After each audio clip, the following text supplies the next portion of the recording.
Alhamdulillah Rabbil Alamin. Wabihi nasta'in wa ala umuri dunia wad din. Wassallallahu wassalamu ala Muhammad khatamin nabiyyin wa alihi wa sahbihi ajma'in. Wa la hawla wa la quwwata illa billahil aliyyil azim.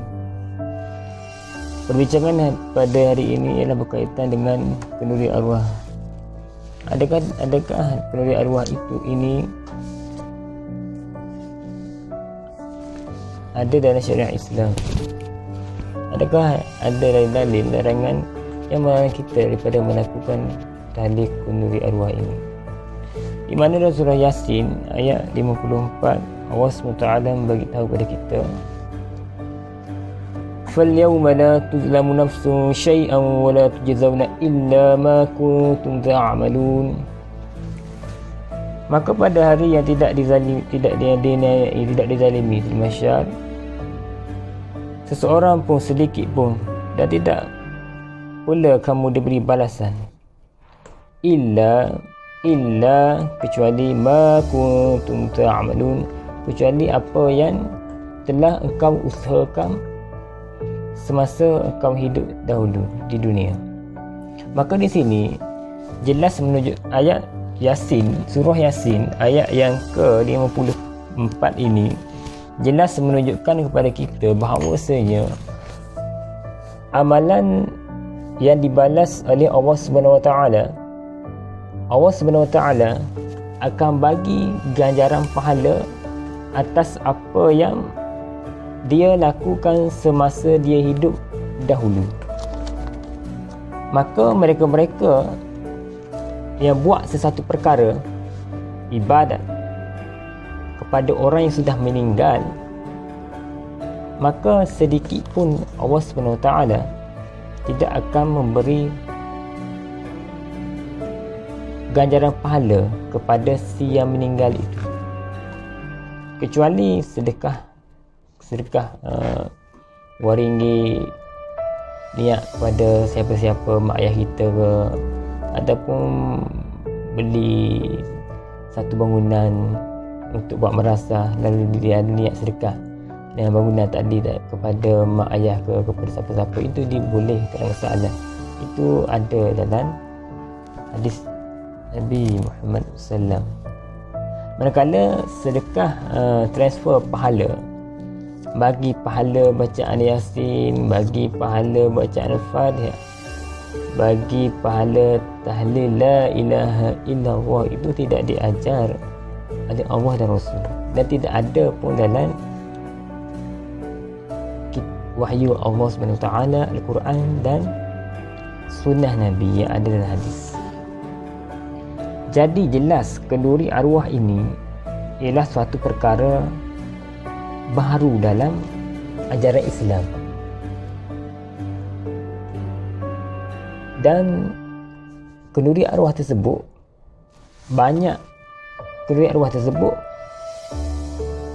ialah satu perkara yang langgar ayat-ayat Allah SWT. Di antaranya, siapa yang melakukan kenduri arwah ini langgar ayat surah Yasin 50, surah Yasin ayat 54, dan banyak lagi Al-Quran, di antaranya lagi surah Al-Jathiyah ayat 15.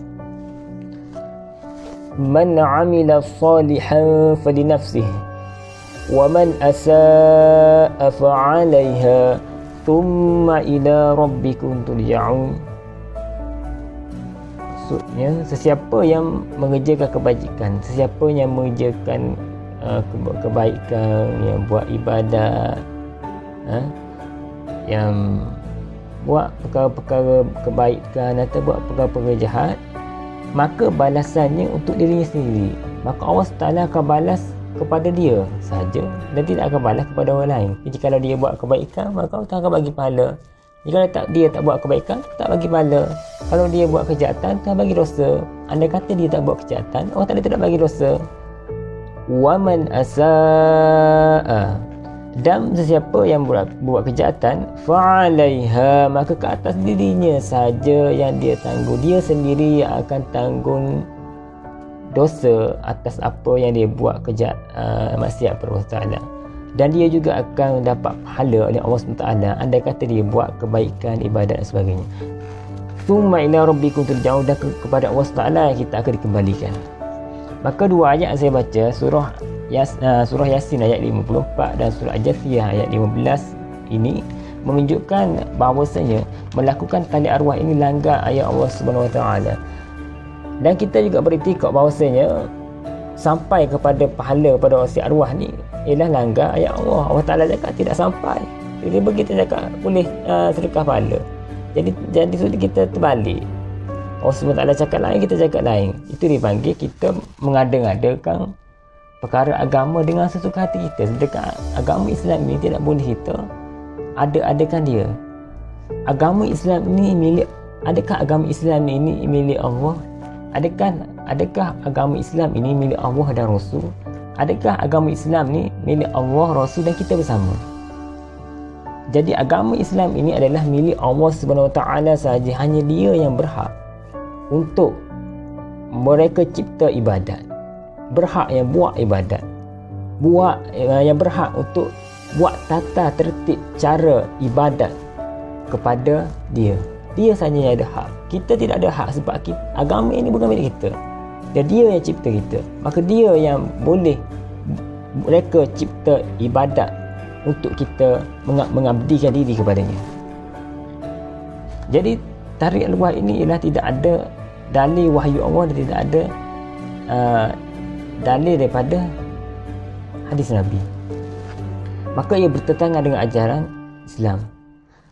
Dan dalil yang mengatakan andai kata Nabi Muhammad SAW itu berani buat sesuatu perkara berkaitan dengan agama, berani reka syariat sendiri, maka Allah SWT memberi ancaman untuk bunuh baginda Nabi Muhammad SAW. Sebagaimana dalam surah Al-Haqqah ayat 44 hingga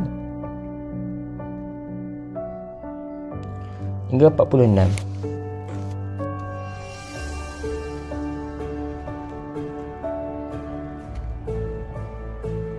Walau taqawwala alaina ba'dal aqawil, jikalau dia buat perkataan ke atas nama kami. Dia di sini ialah Nabi kita Muhammad SAW itu. Dia membuat perkataan ke atas nama kami. Ini andai kata dia berani mengada-ngadakan perkara, berani mengadakan syariat, dia berani buat syariat sendiri, ba'dal aqawil, ke atas nama kami, dan Allah SWT tidak bagi tahu pun perkara tersebut boleh. Tiba-tiba pandai-pandai Rasulullah cakap boleh. Ba'dal aqawil, dan sebagian perkataan-perkataan. La akhadna minhu bil yamin ayat 45. Pasti kami pegang terhadapnya dengan tangan kanan. Thumma laqata'na minhul watin. Kemudian benar-benar kami putuskan daripadanya orak jantung. Allah SWT ayat 44 hingga 46 ini, Allah SWT bagi tahu kepada kita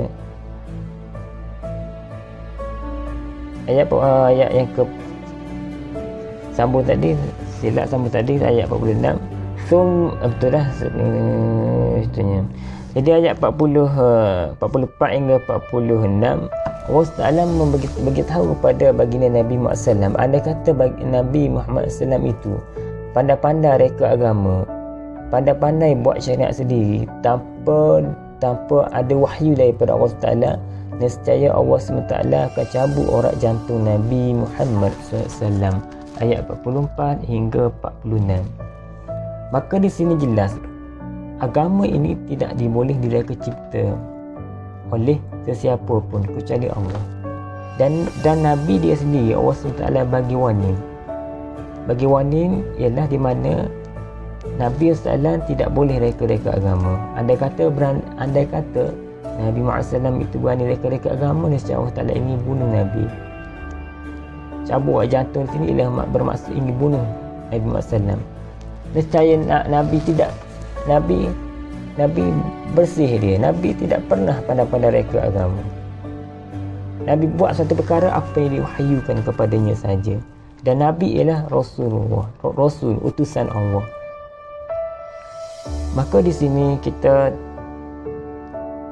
sama-sama menghindari daripada melakukan kenduri tali arwah ini kerana ia bertentangan dengan ajaran Al-Quran dan bertentangan dengan sunnah baginda Nabi Muhammad SAW. Dan tali arwah ini juga membawa kepada syirik kepada Allah SWT kerana melibatkan itiqad, pegangan akidah. Jadi sama-sama kita berdoa kepada Allah SWT, semoga kita dihindari daripada melakukan perkara syirik pada Allah dan perkara bid'ah pada agama.